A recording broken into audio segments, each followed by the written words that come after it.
Briefly as well, because I've agreed with everything that's been said so far.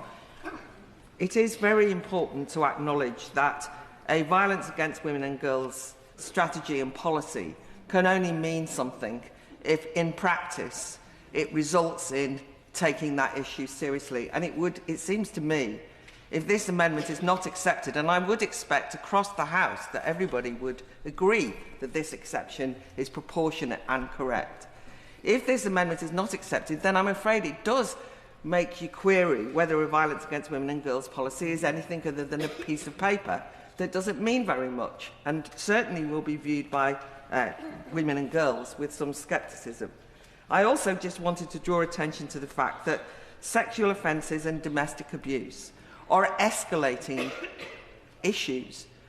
Somebody might do something quite considered to be quite minor as a sexual offence, and therefore you could say would maybe not require the full weight of being put into custody. But we know that these particular offences get worse. Ask anybody who's been a victim of them, and they'll find out that the perpetrators, once found guilty, have actually built up to what they've done.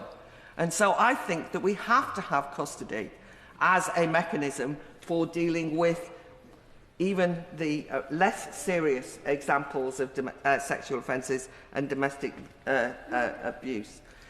I would just also remind us that the Secretary of State for Justice has talked about the importance of taking, for example, the issue of pursuing alleged perpetrators of rape and sexual assault so seriously that he, David Lammy, is even prepared to sacrifice jury trials. I completely disagree, by the way, with the use of the issue of sexual assault to undermine jury trials, and there are empty courts as we speak where people could be being tried. I don't think this would resolve it, but I think it does indicate that the government are prepared to say, well,